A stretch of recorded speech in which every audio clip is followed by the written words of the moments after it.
Hey folks, Off-Grid Bo here again, and in this video it's going to be kind of a part two to the log cabin built for under $300. And I've had so many questions asked of how I managed to do this for under $300, and I did leave out a lot of details. So in this video, I'm going to explain in more detail. I hope you enjoy. Thanks for watching, guys. I'm going to start this off by saying that even the addition, which you can see the plywood behind me, was included in the $300 build. I started with the 12 by 16 structure of the logs.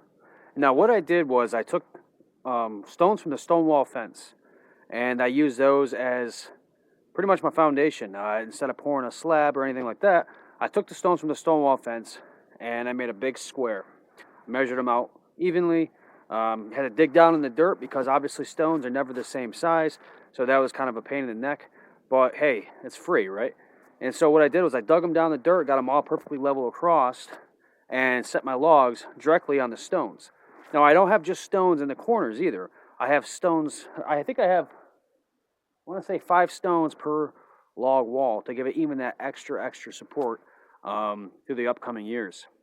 Now what I did for the flooring as well is I simply took joist hangers and 2x6s, ran them across from log to log, and then again set more stones from the stone wall fence under the joists to give them even more extra support. Another thing that helped me greatly too was the tin for the roof. The tin came from a friend of mine, Lee, who actually is subscribed to the channel. So I'm going to say thank you, Lee, for all this tin for waterproofing the cabin. He was using it for a chicken coop that he had leftovers from. And so I literally got all that tin from a friend.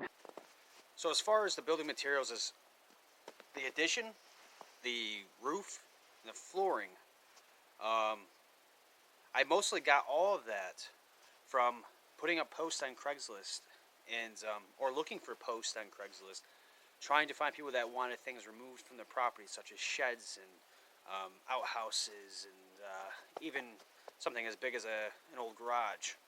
And sometimes I'd have to throw away a lot of that material, but the reward of it, though, was I got all this material for free. It took some effort. I mean, it's a whole lot easier to go to Lowe's or Home Depot and buy your plywood, but guys, if you're looking to do this as cheap as possible, that's definitely one outlet and one way you can do it. Alright guys, so now that last clip that you just saw was my flooring for the porch and for inside the cabin. And all that is essentially is tongue and groove pine board. Now, there's a local sawmill about 10 minutes down the road that produces these pine boards. And what it was is they were all just end cuts. They were selling them in big bundles. And people were buying them for just literally firewood because it was so cheap, 10 bucks for a huge bundle of these pine boards. You know, most people wouldn't think of using them because, you know, you're butting up each piece and then putting the tongue and groove on each side, and so it's a little bit more sloppy than having one straight long piece going across, but honestly I don't think it looks too bad, and for 10 bucks. So another major expense saver for this cabin was the fact that the cabin doesn't actually have a loft.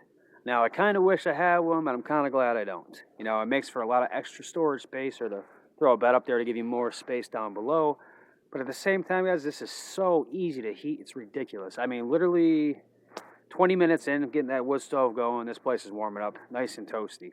So I'm kind of glad that I didn't put a loft on it, but the intention wasn't at first to make it heat better. It was to save money because it allowed me to take logs and just directly run them straight across. And then what I did is I took furring strips. I got the logs as level as I could across from each other, but then I took furring strips and make it extremely precise and put them going the opposite direction from the logs, and then set my plywood on top of the furring strips themselves. But yeah, guys, that was definitely a big money saver, doing more of just a normal like shed roof on the cabin. And with the tin, the snow and rain does come off. Snow sticks a little bit more. The rain comes off nice and smooth. But I do have a roof rake out and back, so you know, if we get a lot of snow, I take the roof rake and I just get the weight off. But it's good to go. And this is for those of you who are asking about what the property looks like directly around the cabin. And this is my fireplace. I use that tripod. It works great for cooking meals on. This is kind of an open, marshy area where I got a lot of my trees from and a lot of my logs for the build. And this way it kind of turns more into a boreal type forest full of spruce and pine. This is directly behind. And from the inside, guys, as you might have saw in the first video already, but like I said, this is my where my solar comes in. Comes directly in through the wall, little hole there. I stuffed some insulation in it. If I want to turn my lights on or anything, this is the $129 Harbor Freight solar setup. Let's click that button. Voila, we got a light over the little kitchen area and a light over the main area where the couch is. And obviously the addition, which is some very, very ugly insulation, because why do you think that is? I got it for free from tearing up another building.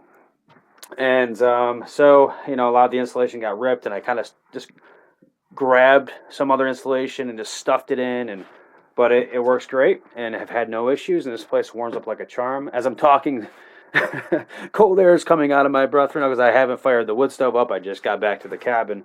But yeah, guys, that's it. This is going to wrap up part 2 of the cabin build for under $300.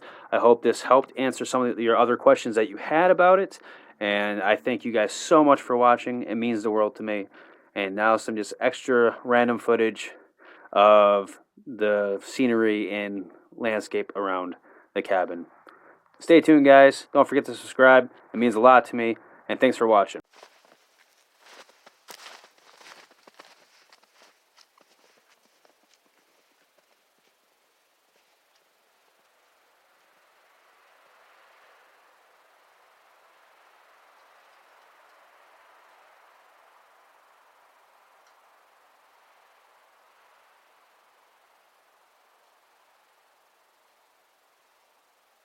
Spots. I used to come here and camp before the cabin was built. It's one of my favorite spots on the property, and I do like it even better than the spot where the cabin sets. But the reason why the cabin is where it is because that opening that you just saw me walk through, where I was talking about the deer, just had so many usable trees that were nice and straight, and just all kind of pretty close to each other, so it made getting the logs that much easier. And this is even a little bit farther back on the property, and as you guys know, I don't have a four-wheeler or any kind of road access out here to carry it in, so that would have been even farther for me to carry these bags of mortar through the woods, huffing and puffing.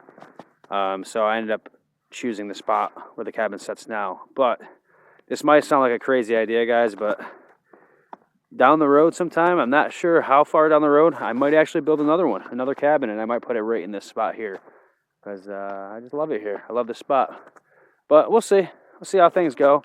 I know it's kind of a crazy thing to do when you already have a perfectly good one over there. But yeah, why not? I tell you what, one of the most enjoyable times of my life was building that cabin. It wasn't. I never looked at it. It was like slave labor. It was such hard work. I got privilege and just such a great gratitude for the old pioneer days, and such a great self-satisfaction and feeling of accomplishment doing that I kind of miss the times of building the cabin. So yeah, I don't know. Maybe I'll do another one here down the road. That'd be pretty neat, and I can actually record it from the beginning this time, huh? But all right, guys. On that note, I'm wrapping the video up here. Thanks for taking a little walk with me. For those that stuck around past the part 2 of the $300 cabin build, and your support, your comments, all that means so much to me. Like usual, guys, don't forget to subscribe, and take care and have a wonderful day. Bye.